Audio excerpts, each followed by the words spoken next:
Que mon nom n'est pas du tout connu et que les orateurs ont du mal à...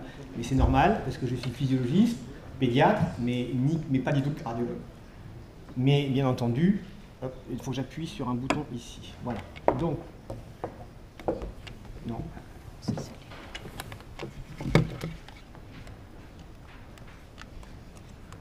Là. Voilà, c'est bon. Ah, ça y est. Ok. Voilà. On y va. Voilà. Et donc, le sujet que je vais vous aborder, effectivement, c'est l'exploration de la dyspnée chez l'enfant sportif. Et vous verrez qu'à la fin de ce diaporama, je serai encore plus éloigné par rapport à votre groupe, centré sur le côté cardiovasculaire. En effet, donc finalement, la dyspnée, qu'est-ce que c'est? C'est une expérience subjective d'inconfort respiratoire, faite de sensations qualitativement distinctes et d'intensité variable. Alors, dans cette définition, il y a des mots-clés. Le premier mot-clé, c'est l'inconfort, c'est le côté désagréable, et là, on va y mettre une dimension affective. De l'autre, c'est une évolution de son intensité qui est subjective, donc le côté subjectif avec deux dimensions indépendantes, c'est sensoriel et affectif.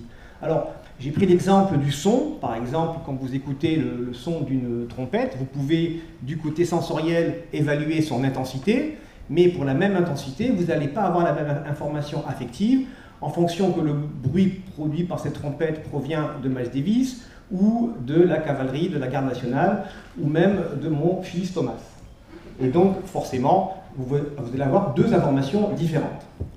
On peut également, la dyspnée s'accompagne de modifications ventilatoires et neurovégétatives. Effectivement, l'information que vous allez avoir, vous allez y répondre en fonction d'une analyse cérébrale, donc une composante cognitive, émotionnelle et tout à fait culturelle. Et la dyspnée ne va pas être ressentie de la même façon. Alors, cette dyspnée est également importante puisqu'elle va entraîner une réponse comportementale permettant la diminution de son intensité, susceptible d'altérer la qualité de vie. Et finalement, ça ressemble de façon très étrangement à la douleur, tout ça. Et d'ailleurs, les trajets neurophysiologiques sont véritablement semblables. Alors, on va un petit peu les parler. Là, vous avez ce sportif qui va ressentir une dyspnée. Et en premier, au niveau des altérations des échanges gazeux, il va y avoir des afférences sensitives qui vont informer le tronc cérébral. Et d'ailleurs, c'est par ces afférences essentielles que la dyspnée du cardiaque va l'utiliser. Mais il n'y a pas que des chémorécepteurs, il y a également des mécanorécepteurs au niveau de la cage thoracique, au niveau des voies aériennes supérieures, et qui vont aller informer le cortex vis-à-vis de toutes ces informations sensitives. Et le cortex va y répondre de deux façons. La première, à travers le tronc cérébral, c'est la régulation de la ventilation par le système nerveux végétatif, c'est-à-dire autonome, indépendant de la volonté, mais la ventilation est très particulière puisqu'il y a une double régulation, commande motrice volontaire et involontaire, c'est là où ce que j'ai dit. Et finalement, au niveau du cortex, il va se passer une chose tout à fait magique, il va y avoir une comparaison entre l'image construite à partir des efférences motrices et l'image construite à partir des informations sensitives. Et il va y avoir un effet de comparateur de ces deux images. S'il y a une concordance d'images, il y a un équilibre, il y a une apnée. S'il y a un déséquilibre entre ces deux images, il va y avoir cette fameuse dyspnée. Et cette dyspnée va être ressentie sous ces deux composantes, à la fois sensorielle et émotionnelle. Alors sensorielle, c'est vraiment l'intensité, et c'est au niveau de l'insula, c'est une petite partie interne du cortex dans le lobe limbique qui est utilisée pour l'interoréception, et également une dimension émotionnelle, et c'est surtout au niveau de l'amygdale de l'hippocampe, l'hippocampe qui fait partie qui est stimulé lors de nos émotions. Alors vous voyez, c'est ici un petit peu au niveau du cortex, cet équilibre entre efférence et afférence, et il y a eu de très beaux travaux d'imagerie fonctionnelle où on implique des charges inspiratoires sous RML et on allume tout à fait des zones vis-à-vis de l'interoréception au niveau de l'insula et des zones au niveau de l'émotion, notamment au niveau des amygdales, de l'hippocampe. Ainsi, la dyspnée a véritablement deux dimensions qui peuvent être totalement indépendantes. Et je vous rappelle cette image du son de la trompette qu'on peut qualifier en termes d'intensité et de plaisir ou déplaisir à l'entendre. Alors, cette composante émotionnelle est-elle également, parce que là c'était des travaux chez l'homme et chez l'adulte. Chez l'enfant, les travaux sont assez récents et on s'est posé la question de l'importance de la composante émotionnelle de la dyspnée chez un enfant. Alors, on a appliqué des charges, alors je dis on, ce sont les auteurs, ils ont appliqué des charges inspiratoires au niveau d'un enfant et il a quantifié la dyspnée produit, voilà à peu près 3, et sans capter son attention. Et dans un deuxième temps, dans un deuxième groupe également, après, on faisait la même expérience en lui projetant des images. Et ces images allaient capter son attention. Et le fait d'avoir une attention captée, donc on va induire chez lui des émotions, qu'elles soient négatives ou positives. Donc positive avec évidemment les dauphins, négative avec cette image, vous comprenez la raison du côté négatif. Et en fonction de ces images, on va avoir des résultats différents sur l'intensité de la dyspnée ressentie par l'enfant. Donc on a bien cette différence, pourtant c'est la même intensité. Et donc on a une même intensité, mais un caractère émotionnel différent. Alors finalement, on est dans un cabinet clinique et l'enfant vient vous voir en disant « j'ai une dyspnée à l'effort ». Eh bien, il peut tout à fait vous poser cette question, pour vous les médecins, pas pour nous. Hein. Ma dyspnée, est-ce que c'est plutôt les signes physiques d'une difficulté respiratoire que vous allez objectiver, ou est-ce que vous prenez véritablement en compte ma perception de ma dyspnée dans sa double composante? Et là, on est un peu plus difficilement, c'est un peu plus difficile pour lui répondre, puisque quand on explique à un enfant l'évaluation de la dyspnée, il y a une transcription verbale qui est difficile, et puis on ne connaît pas du tout les mêmes travaux d'imagerie fonctionnelle chez l'enfant par rapport à l'adulte, c'est-à-dire l'évolution avec la croissance de cette part entre l'émotion et la sensibilité, et puis on ne connaît évidemment pas du tout cette part de composante affective. Alors effectivement, comment évaluer la dyspnée chez l'enfant? Vous connaissez toute cette échelle visuelle analogique, mais non, cette échelle visuelle analogique, évidemment, et cette échelle visuelle analogique, que l'on utilise tous, chez l'enfant, elle est quand même peu satisfaisante, puisqu'il y a une grande variabilité, surtout très peu discriminante entre les enfants qui ont des pathologies, alors essentiellement respiratoires, ça a été étudié, de gravité très différente, c'est-à-dire des enfants qui ont eu, par exemple, un asthme très sévère, qui ont nécessité une hospitalisation, ressentent la dyspnée de la même façon que des enfants qui n'ont jamais eu une moindre gravité au niveau de leur asthme au cours de l'effort. Et puis elle est bien entendu influencée par notre verbiage et notre vocabulaire, et elle ne prend pas en compte ce caractère exponentiel de la dyspnée dans les derniers paliers. Et donc, chez l'enfant, et moi, chaque fois que je fais une épreuve d'effort et que j'essaye d'expliquer la dyspnée, je n'explique pas du tout la même chose que mes collègues, pas du tout la même chose que les techniciennes quand elles mêlent, et je vois à chaque fois qu'on a et je me demande qu'est-ce que l'enfant vraiment comprend, et donc ça explique cette variabilité. Alors, ce qu'il faudrait avoir, c'est plutôt des échelles spécifiquement développées et validées chez l'enfant, avec des images facilement accessibles, et qui prennent en compte une composante entre l'intensité et les ressentis. Alors là, je vous ai donné quelques exemples d'échelles de dyspnée proposées, essayant de répondre à ces demandes, bien qu'aucune d'elles n'ont été véritablement validées, mais j'invite les centres à l'utiliser. Et puis, si on fait un travail spécifiquement sur la dyspnée, il est important, à mon sens, d'évaluer également la composante du ressenti, c'est-à-dire véritablement l'ambiance, ou le contexte anxieux de l'enfant à évaluer, et il existe des questionnaires permettant d'évaluer cette anxiété. Là, donc, je vous donne ici les références. Alors, finalement, cette dyspnée chez l'enfant sportif, il est ici. Maintenant qu'on a pris quelques considérations, vous avez ici cette chaîne de transport de l'oxygène qui va du poumon au niveau du muscle. Et bien entendu, chaque pathologie pouvant altérer cette chaîne de transport peut engendrer une dyspnée. Alors là, j'ai listé un petit peu en pédiatrie les causes les plus importantes de dyspnée, mais chaque fois qu'un enfant viendra pour une dyspnée induite par l'effort et qui viendra vous voir, véritablement, les causes les plus fréquentes et largement les plus fréquentes sont celles que je vous ai marquées en rouge. Il est totalement exceptionnel, donc les quelques études qui ont montré, c'était 1 sur 250 à peu près, qu'il y ait un problème cardiaque spécifiquement découvert uniquement par une dyspnée à l'effort. Donc là, j'étais un petit peu gêné dans cette topic, mais je me suis dit que finalement, il va y avoir un message, et les messages, ce sont les prochaines diapositives.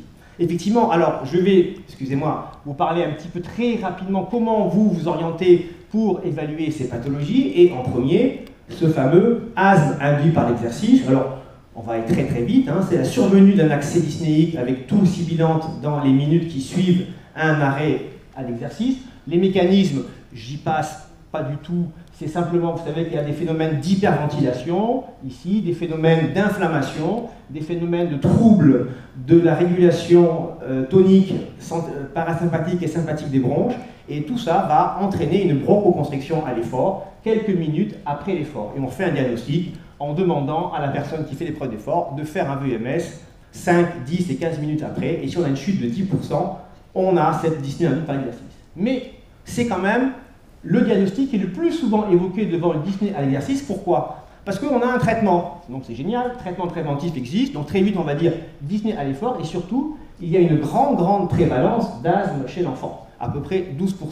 Et pourtant, les études qui ont pris le commun des mortels, enfant qui vient pour une dyspnée induite par l'exercice, et dont on a diagnostiqué cliniquement un asthme induit par l'exercice, seulement 15% ont été diagnostiqués par l'exercice. Alors, finalement, quand un enfant qui fait du sport, qui vient vous voir et qui a une dyspnée induite par l'exercice, il faut quand même aussi imaginer qu'il y a un environnement émotionnel qui peut être négatif, qu'il y a un doute sur sa pathologie, on ne sait pas, il y a un problème cardiaque, il y a un problème pulmonaire, et puis les symptômes qu'il vous décrit à l'effort très fréquent, la fatigue physiologique, les pulsations cardiaques ressenties, les gémissements à l'effort, est-ce que c'est tout de suite un asthme induit par l'exercice, ou plutôt on n'est pas en train de surestimer le diagnostic d'asthme induit par l'exercice?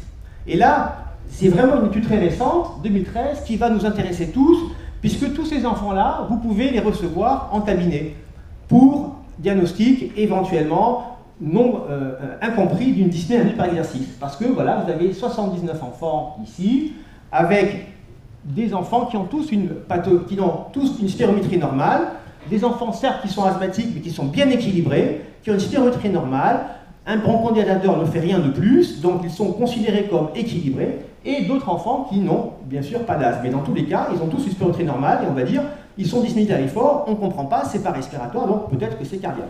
Et donc tous ces enfants ont eu une épreuve d'effort, et finalement dans les deux groupes, ils se sont comportés de la même façon, et j'ai résumé ici les résultats. Il va y avoir réponse normale à l'effort 67%, asthme induit par l'effort 20%, déconditionnement 9%, syndrome d'hyperventilation 4% et dysfonction des cordes vocales 2,5%. C'est-à-dire, finalement, le premier diagnostic c'était l'asthme induit par l'effort, mais c'était que 15%. Il y a aussi un déconditionnement musculaire. Donc le déconditionnement musculaire, c'est le fait de faire moins d'exercice, d'avoir une diminution du métabolisme aérobie, c'est-à-dire une impossibilité d'utiliser le lactate produit par les fibres anaérobie, et donc une accumulation de lactate qui va augmenter dans le sang et induire une dyspnée. Et on diagnostique un déconditionnement à l'effort grâce au fait qu'il y a un pouls d'oxygène qui est diminué, un seuil ventilatoire diminué de 50%, et bien sûr une aptitude physique aérobie diminuée. Et ça, c'est important de le diagnostiquer, puisque l'intérêt du rentraînement à l'effort marche, et au seuil ventilatoire, on peut tout à fait reconditionner ces enfants et limiter leur syndrome à l'effort. Et puis, il y a cette dyspnée induite par l'exercice chez l'enfant. Il y a des enfants, donc dans des faibles pourcentages, mais qui existent, et que vous pouvez dépister lors d'une épreuve d'effort. Effectivement, ces enfants ont hyperventilent de façon importante, quoi qu'il arrive, et cette hyperventilation va créer une alcalose respiratoire. Cette alcalose respiratoire peut entraîner des symptômes, tétanie, parésie, étourdissement. Cette hyperventilation va mobiliser les muscles accessoires, ça peut entraîner des douleurs thoraciques. Cette hyperventilation va se mettre dans un contexte de stress catécholaminergique, avec des douleurs thoraciques, des palpitations, et ceci va engendrer un phénomène d'anxiété qui était déjà à la base d'une hyperventilation, et on a vraiment ces enfants qui se plaignent de dyspnée à l'effort, et qui répondent de façon anormale à l'effort. Et comment on le voit ici, quand on hyperventile, ici vous avez un paramètre, c'est l'axe des Y, vous avez la quantité de ventilation que vous devez ventiler pour éliminer 1 litre de CO2, et plus je ventile, plus ce paramètre augmente, et plus j'ai un syndrome d'hyperventilation. Et vous avez quelques enfants qui sont en noir, qui sortent des normes, ici, qui hyperventilent à l'effort, et qui en même temps ont une pression artérielle en CO2 qui est diminuée. Ce sont les mêmes ici, et cette pression artérielle à l'effort, on peut la voir au cours d'une épreuve d'effort par la pression end-tidal au CO2. Et vous voyez ici, en pratique, ces enfants, il suffit de calculer leur pente de ventilation par rapport à leur production de CO2. Si elle dépasse 45, si en même temps j'ai cette pression artérielle en CO2 qui est à 28 mm de mercure, et si en plus j'ai ce qu'on appelle une ventilation petit volume courant, fréquence respiratoire élevée, j'ai une dyspnée induite par l'exercice et j'ai diagnostiqué cette hyperventilation et en lien avec cette dyspnée induite par l'exercice. Et puis en dernier, il faut le savoir parce que c'est entre 2 à 4%, il y a des dyspnées induites par l'exercice chez l'enfant qui fait du sport avec une dysfonction des cordes vocales. Quand j'inspire, j'ai une abduction des cordes vocales. Certains, quand ils inspirent, ont une adduction. Ça fait un cornage inspiratoire, une dyspnée importante. Et on peut faire le diagnostic en faisant une spirométrie, en demandant au sujet d'expirer au maximum et d'inspirer. Et normalement, quand j'inspire, cette courbe va plus bas ici, et parce qu'on a une dilatation à l'effort, mais là, comme j'ai au contraire une obstruction, j'ai ce qu'on appelle ici des débits, ici, quand j'ai inspiré 50% de la capacité vitale, qui sont plus faibles qu'en expiration, alors que chez l'enfant normal, sans abduction des cordes vocales, c'est l'inverse. Alors finalement, c'est important, j'ai un diagnostic, la plupart du temps, c'est quand même rien du tout, 62%, donc il y a forcément une part affective et pas plus, et donc il y a tout l'intérêt d'une prise en charge émotionnelle de la dyspnée chez l'enfant. Et donc il y a des articles assez récents qui présentent, et ça marche, des séances d'apprentissage de la respiration à l'effort, 2 sessions de 90 minutes espacées de 15 jours, avec une réassurance, explication physiologique, que je viens de vous faire, mais beaucoup moins détaillée, respiration diaphragmatique, respiration dirigée, suivi des progrès. Et ce type de prise en charge a montré son efficacité en termes pour ceux qui ont des syndromes d'hyperventilation et d'asthme. Et ma population d'enfants qu'on a tous reçus ensemble en cabinet, vous voyez, ceux qui sont normaux à l'effort et ceux qui ont des réponses pathologiques dont les causes, je vous les ai expliquées, tous répondent à ces séances. Vous avez ici des chiffres et c'est un questionnaire en avant et après séance. Et quand on a une amélioration, on cote en fonction de l'intensité de l'amélioration et tous sont améliorés par ces séances d'apprentissage de la respiration et cette prise en charge émotionnelle. Voilà, je vous remercie pour cette méditation ensemble sur la dyspnée.